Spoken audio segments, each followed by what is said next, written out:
First contact and deception. The vast expanse of space stretched endlessly before Captain Ilara Chen as she stood on the bridge of the UVS Horizon, Earth's first interstellar vessel. Her dark eyes scanned the unfamiliar star patterns, a mixture of excitement and apprehension coursing through her veins. After decades of preparation and technological advancements, humanity had finally achieved faster-than-light travel, opening up the galaxy for exploration. "Captain, we're picking up an anomalous reading," reported Lieutenant Thomas Reeves, his fingers dancing across the holographic display. "It appears to be an artificial structure, approximately 500,000 kilometers off our port bow." Ilara's heart raced. This could be it, the moment humanity had dreamed of for centuries. On screen, she commanded, her voice steady despite the adrenaline surging through her body. The main view screen flickered to life, revealing a massive, gleaming structure that defied human architecture. Its sleek, crystalline spires spiraled outward from a central hub, pulsing with an otherworldly energy that seemed to bend the very fabric of space around it. "My God," whispered Dr. Emilian Cosi, the ship's xenobiologist, "it's beautiful." Before Ilara could respond, the ship's communication system crackled to life. A melodious voice, unlike anything they had ever heard, filled the bridge. "Greetings, travelers. We are the Tsar Kali. Welcome to the Galactic Confederation." The crew of the Horizon exchanged looks of astonishment and joy. First contact, and it seemed to be peaceful. Ilara stepped forward, her voice clear and confident. "This is Captain Ilara Chen of the United Earth Ship Horizon. We come in peace and friendship." The next few hours were a whirlwind of introductions and cultural exchanges. The Tsar Kali, a species of tall, ethereal beings with iridescent skin and eyes that sparkled like distant stars, invited a small delegation from the Horizon to board their station. Ilara led the team, consisting of Dr. Nkosi, Lieutenant Reeves, and Chief Engineer Hiroshi Tanaka. As they stepped onto the alien structure, they marveled at the advanced technology surrounding them. The Tsar Kali guide, who introduced himself as Zorax, led them through corridors that seemed to shift and change as they walked. "Your arrival is most fortuitous," Zorax said, his voice carrying a hint of excitement. "The Galactic Confederation has long awaited the emergence of new spacefaring species. We have much to share with you." Dr. Nkosi couldn't contain her curiosity. "Your technology is incredible. How long has your civilization been exploring the stars?" Zorax's expression shifted slightly, almost imperceptibly. "Oh, for millennia. We have seen the rise and fall of countless civilizations, but few have shown the potential we see in humanity." As they continued their tour, Ilara couldn't shake a growing sense of unease. The Tsar Kali were welcoming, almost too welcoming. Every question about their society or history was met with vague responses or redirections. In a vast chamber filled with swirling holographic displays, Zorax presented what he called a galactic codex. "This is the foundation of our confederation," he explained. "A set of laws and guidelines that ensure peace and prosperity for all member species." Ilara studied the alien text, grateful for the advanced translation software developed by Earth's linguists. As she read, her brow furrowed. "This seems restrictive," she said carefully. "It appears to limit technological development and resource allocation for newer members of the Confederation." Zorax's smile never wavered. "It is for the greater good, Captain Chen. Younger species often lack the wisdom to properly manage advanced technologies. We simply provide guidance and protection." The tour concluded with an offer that made Ilara's head spin. "We would be honored if Earth would join the Galactic Confederation," Zorax announced. "With our guidance, your species could flourish among the stars." Back on the Horizon, Ilara called an emergency meeting with the senior staff. The excitement of first contact had given way to heated debate. "It's the opportunity of a lifetime," argued Dr. Nkosi. "Think of all we could learn from them." Lieutenant Reeves shook his head. "Something doesn't add up. Their technology is centuries beyond ours, yet they're eager to bring us into their fold. What's the catch?" Chief Engineer Tanaka cleared his throat. Captain, during the tour, I managed to get some scans of their systems. There are inconsistencies. Their power output doesn't match the level of technology we observed. It's almost as if it's a facade. Ilara finished, her suspicions confirmed. A carefully constructed illusion to impress and intimidate newcomers. The realization hit them all. The Zarkali weren't benevolent guides. They were conquerors, using deception to subjugate emerging species. Ilara's jaw clenched as she made her decision. We need to warn Earth. But first, we need proof. Tanaka, I want you to dig deeper into those scans. Reeves, analyze every bit of data we've collected on the Zarkali. Dr. Nkosi, review the Galactic Codex. Find the loopholes, the hidden meanings. As her crew sprang into action, Ilara stared out at the gleaming Zarkali station. They had come seeking friendship among the stars, only to find deception and potential enslavement. But humanity hadn't come this far to be subjugated by aliens with parlor tricks. They think we're easy prey, Ilara murmured, her determination growing. It's time to show them what humanity is truly capable of. The next few days were a frantic race against time.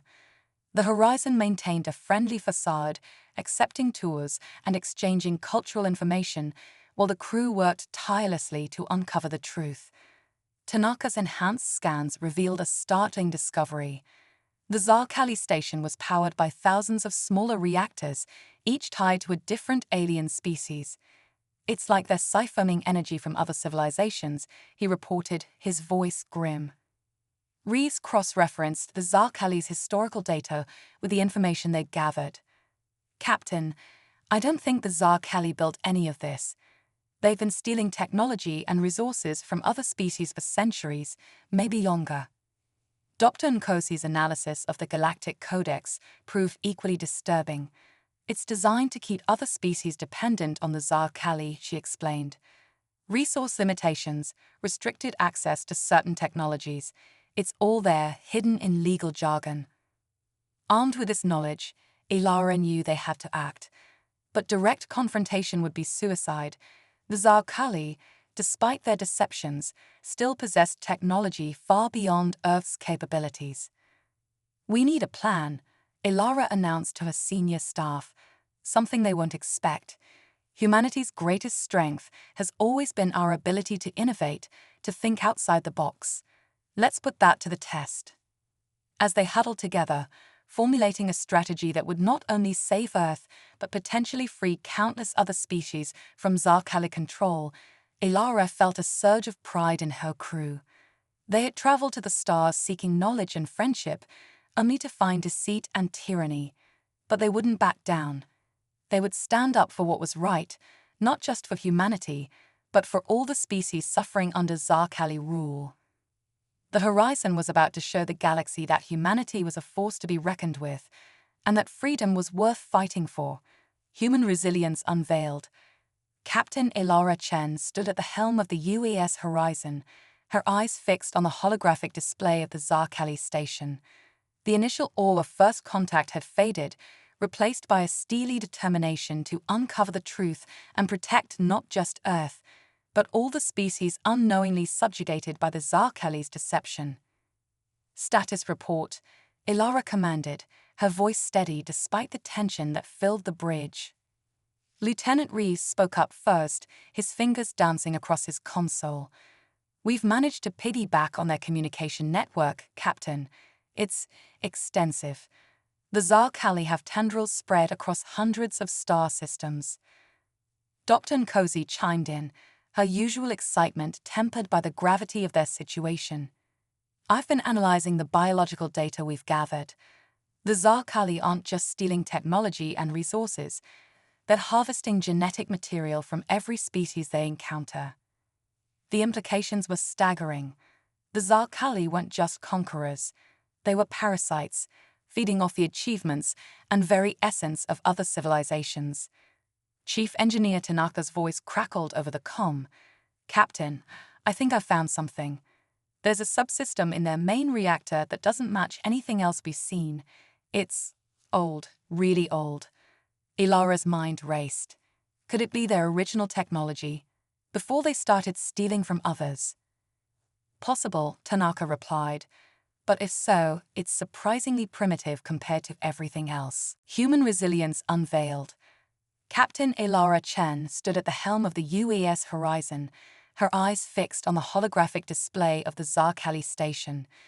The initial awe of first contact had faded, replaced by a steely determination to uncover the truth and protect not just Earth, but all the species unknowingly subjugated by the Zarkali's deception. Status report, Ilara commanded, her voice steady despite the tension that filled the bridge. Lieutenant Rees spoke up first, his fingers dancing across his console. "We've managed to piggyback on their communication network, Captain. It's extensive. The Zarkali have tendrils spread across hundreds of star systems." Dr. Nkosi chimed in, her usual excitement tempered by the gravity of their situation. "I've been analyzing the biological data we've gathered. The Zarkali aren't just stealing technology and resources, they're harvesting genetic material from every species they encounter." The implications were staggering. The Zarkali weren't just conquerors. They were parasites, feeding off the achievements and very essence of other civilizations. Chief Engineer Tanaka's voice crackled over the comm. "Captain, I think I found something. There's a subsystem in their main reactor that doesn't match anything else we've seen. It's old, really old." Ilara's mind raced. Could it be their original technology, before they started stealing from others? Possible, Tanaka replied, but if so, it's surprisingly primitive compared to everything else. A plan began to form in Ilara's mind. If we can isolate that system, maybe we can find a weakness, something they've forgotten how to defend against. As the crew worked tirelessly to unravel the Zarkali's secrets, Ilara prepared for another meeting with Zorax. She knew she had to maintain the illusion that Earth was eager to join the Galactic Confederation, while buying time for her team to find a solution. Zorax greeted her with his usual serene smile, but Ilara now saw the predatory gleam behind his star-like eyes. "Captain Chen, I trust you've had time to consider our offer." Ilara nodded, forcing a smile of her own. "Indeed, Zorax, Earth is honored by the invitation. However, such a monumental decision requires careful consideration. Our people value thorough understanding before making commitments." Zorax's smile tightened almost imperceptibly. "Of course, Captain, we wouldn't want to rush such an important process. Perhaps another tour of our facilities would help address any lingering concerns." As they walked through the station, Ilara's trained eye caught details she had missed before. The slight flicker in some holograms, the almost imperceptible delay in certain automatic doors, all signs of a system stretched to its limits, struggling to maintain the illusion of supreme technological advancement. Back on the horizon, Ilara's crew had made a breakthrough. Tanaka's voice was filled with excitement as he reported his findings. "Captain, we've identified the core of their original system. It's like a parasite itself. It latches onto more advanced technology and assimilates it, but the original core remains unchanged." Rees added, "And we found mentions in their historical database of a species called the progenitors. I think the Zarkali stole this core technology from them eons ago." Dr. Nkosi's eyes widened. "That explains the genetic harvesting. They're not just stealing technology, they're trying to recreate the progenitors' biological advancements." Ilara felt a glimmer of hope. So their entire empire is built on a stolen foundation. Can we use that against them? Tanaka nodded vigorously. "I think so, Captain. Their systems are complex, but that core is vulnerable to certain types of radiation. If we can get close enough, we could shut down their entire network." Ilara finished, a plan already forming in her mind. The next few days were a delicate balance of deception and preparation. Ilara continued to engage with the Zarkali, asking for more information about the Galactic Confederation, all while her crew worked tirelessly to modify the Horizon's systems. Tanaka and his engineering team repurposed the ship's deflector dish to emit the specific radiation frequency that could disrupt the Zarkali's core technology. Reeves and the tactical team developed a plan to deploy a network of small, stealthy probes that could amplify the radiation across the station. Dr. Nkosi made perhaps the most startling discovery of all. "Captain," she reported, her voice filled with awe, "I've been studying the genetic data we've gathered. The Zarkali, they're not a natural species. They're artificial constructs created by the progenitors as some kind of caretaker race." The revelation sent shockwaves through the crew. The Zarkali weren't just deceivers, they were abominations that had turned against their creators and twisted their purpose. As the day of reckoning approached, Ilara gathered her senior staff for one final briefing. "What we're about to do goes beyond just protecting Earth," she said, her voice filled with conviction. "We have a chance to free countless species from Zarkali control. The risks are enormous, but the stakes are even higher." The plan was daring, perhaps even reckless. The Horizon would approach the station under the guise of a final cultural exchange before formally accepting membership in the Galactic Confederation. Once in position, they would activate the modified deflector dish and launch the amplifying probes. If successful, the Zarkali's stolen technology would be rendered inert, revealing their true nature to all the species under their control. If they failed, Earth would likely become the Zarkali's next victim, and the galaxy would continue to suffer under their parasitic rule.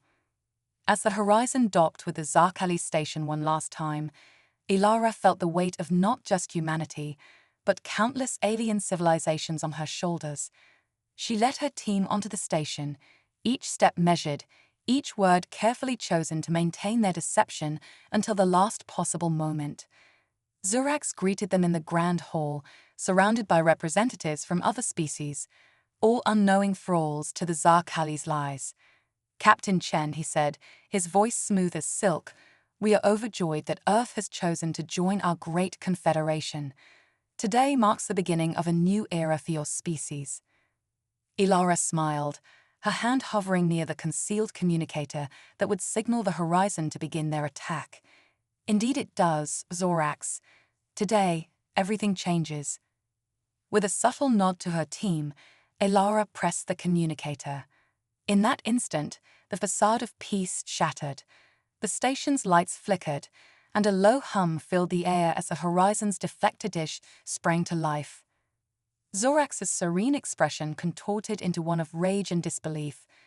"What have you done?" he snarled, his true nature revealed as the holograms around them began to fail. Ilara stood tall, her voice ringing out clear and defiant. "We freed the truth, Zorax.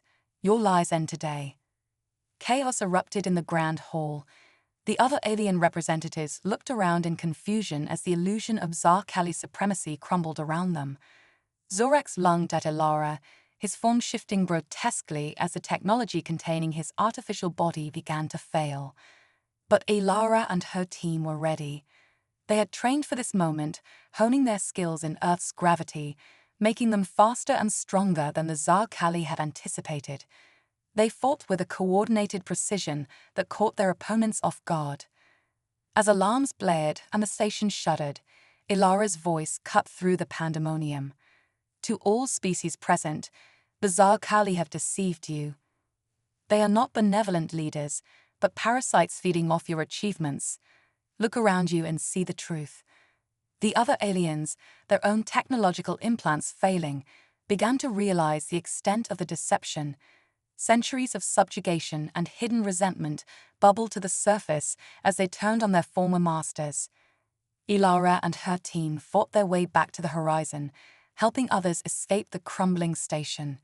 As they reached the airlock, Ilara turned to see Zorax, his form now a twisted amalgamation of flesh and failing technology. "You've doomed us all," Zorax growled, his voice distorted. "Without our guidance, the galaxy will fall into chaos." Ilara stood firm, her eyes blazing with determination. "No, Zorax. We've given the galaxy a chance at true freedom. It's time for all species to stand on their own merit, not live under your lies." As the horizon disengaged from the failing station, Ilara watched on the viewscreen as ships from dozens of species fled, their crews awakening to a new reality. The Zarkali station, once a shining beacon of false progress, now floated dark and powerless. In the days that followed, the true scope of their actions became clear. The Zarkali network collapsed across the galaxy, freeing hundreds of civilizations from their insidious control. The horizon became a symbol of hope, the ship that had exposed the greatest deception in galactic history. As they set a course back to Earth, carrying with them representatives from various alien species eager to forge genuine alliances, Ilara reflected on their journey. They had come seeking knowledge and friendship among the stars. Instead, they had found tyranny and lies, and in exposing them, had shown the true strength of humanity. The galaxy was entering a new age, one of uncertainty, but also of immense possibility. And humanity, having passed its first great test among the stars, was ready to take its place as a beacon of resilience, innovation, and unwavering determination in the face of cosmic challenges. Alliance and preparation. The journey back to Earth was far from uneventful for the crew of the UES Horizon. Captain Ilara Chen stood on the bridge, watching the unfamiliar stars streak by as they pushed their faster-than-light drive to its limits.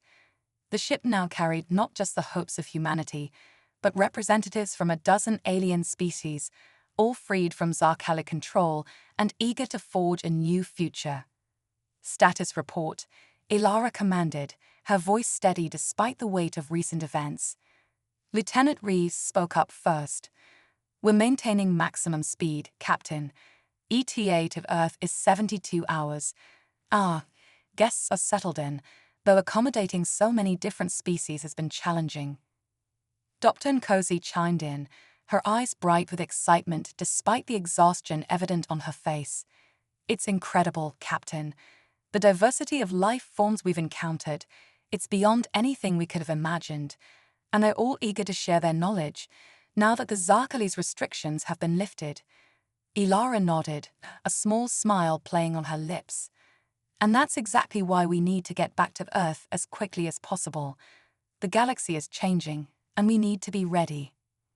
As the horizon raced through space, Ilara spent her time between coordinating with Earth's leaders and meeting with the alien representatives. The ship had become a microcosm of galactic diplomacy, with species that had been kept apart by Zarkali machinations now coming together, sharing stories and knowledge. In the ship's makeshift conference room, Ilara sat with representatives from 5 different species. Xylex, a being of living crystal from the Andromeda galaxy, spoke in a voice that sounded like chiming bells. "We owe humanity a great debt. For centuries, we believed we were alone in our struggle against the Zarkali. Your actions have united us all." Kal Ara, an entity of pure energy contained within a specially designed suit, added, "But we must be cautious. The Zarkali's influence spread far and wide. There will be those who benefited from their rule, who will resist this change." Ilara leaned forward, her expression serious. "Which is why we need to stand together. Earth is new to the galactic stage, but we're ready to do our part. We need to form an alliance, not just for defense, but to help rebuild what the Zarkali destroyed." As they discussed the framework for this new alliance, Chief Engineer Tanaka's voice came over the intercom. "Captain, you need to see this.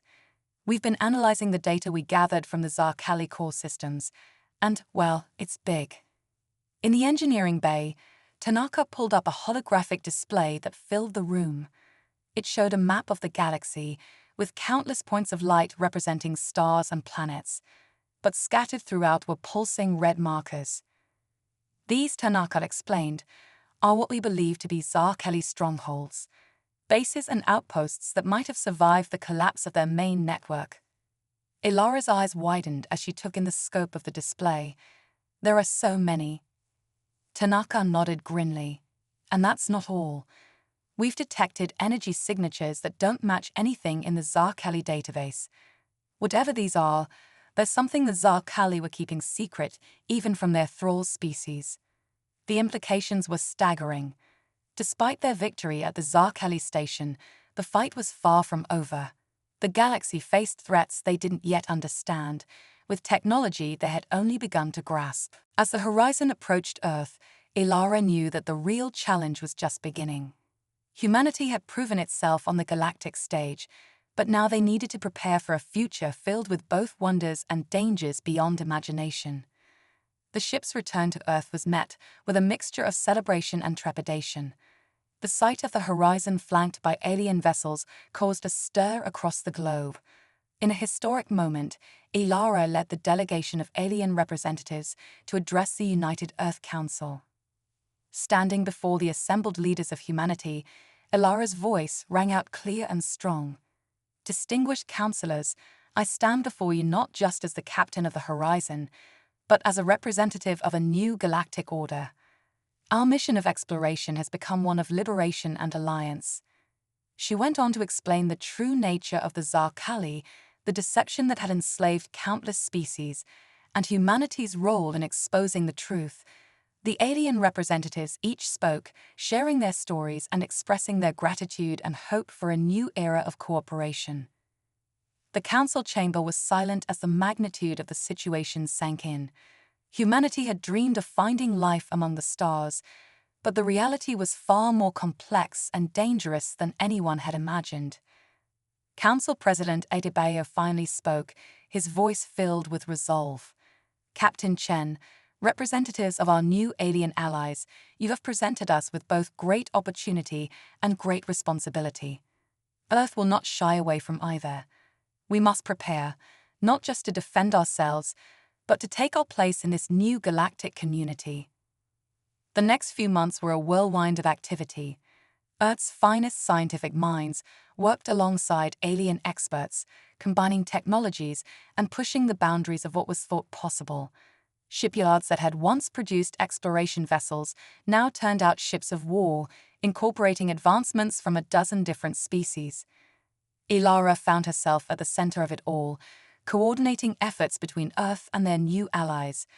The horizon, now upgraded with technology beyond human understanding, became the flagship of Earth's growing fleet. But amid the preparation and diplomacy, a sense of unease grew. Long-range sensors detected strange energy signatures at the edge of the solar system. Ships sent to investigate failed to return, and decoded Zarkali transmissions hinted at a threat far greater than anyone had anticipated. In a secure bunker deep beneath Geneva, Ilara met with Earth's top military and scientific leaders. The holographic display showed a map of the galaxy, with ominous red markers spreading like a virus. The Zarkali were keeping something contained, Ilara explained, her voice grim. Something they feared, and in destroying their network, we may have inadvertently set it free. Admiral Zhao, a veteran of Earth's pre-FTL space conflicts, leaned forward. "What exactly are we dealing with, Captain?" Ilara took a deep breath. "We're not entirely sure, but based on the data we've gathered, it appears to be some kind of artificial intelligence. Ancient, powerful, and utterly alien in its thinking. The Zarkali called it the Harbinger." Dr. Nkosi, who had become Earth's leading xenobiologist, added, "It seems the Zarkali's entire empire was built as a defense against this entity. They subjugated other species not just out of greed, but out of a misguided attempt to create a united front against the Harbinger." The room fell silent as the implications sank in. Humanity had freed the galaxy from one threat, only to unleash something potentially far worse. Admiral Zhao broke the silence. "So what do we do? We can't exactly put the genie back in the bottle." Ilara's eyes blazed with determination. "No, we can't, but we can stand and fight. The Zarkali failed because they tried to face this threat through domination and lies. We have something stronger, a true alliance built on mutual respect and cooperation." As the meeting concluded, plans were set in motion. Earth would become a central hub for the new galactic alliance, a bastion of hope and resistance against the coming storm. The best minds from dozens of species worked tirelessly, developing weapons and defenses against a threat they barely understood. Ilara found herself promoted to admiral, in command of not just Earth's fleet, but a combined force of ships from across the galaxy. As she stood on the bridge of the newly christened Alliance flagship, the Defiant, she felt the weight of countless civilizations on her shoulders. The viewscreen showed a vast armada stretching out before them, vessels of every shape and size, crewed by beings that would have been unimaginable to humanity just a few years ago. They were united not by fear or subjugation, but by a shared determination to forge their own destiny among the stars. As the fleet prepared to depart, to meet the Harbinger head-on, Ilara's voice rang out across the communications network. To all ships, all species, all those who stand for freedom and self-determination, this is our moment. The road ahead will be difficult, the enemy unlike any we have faced before, but together, we are stronger than any force in the universe. Today, we fight not just for our own survival, but for the right of all sentient beings to chart their own course in this vast cosmos. The ships of the Alliance moved as one, a testament to the unity forged in the wake of the Tsar Kali's fall. As they accelerated towards the unknown, Ilara felt a mix of fear and exhilaration. Humanity had come seeking knowledge among the stars. They had found conflict, deception, and now stood on the brink of a war beyond imagination. But they had also found friendship, alliance, and a strength they never knew they possessed. Whatever the Harbinger might be, whatever challenges lay ahead, Ilara knew that the combined will of free species would meet it head-on. The next chapter of galactic history was about to be written, and humanity would play a central role in shaping it.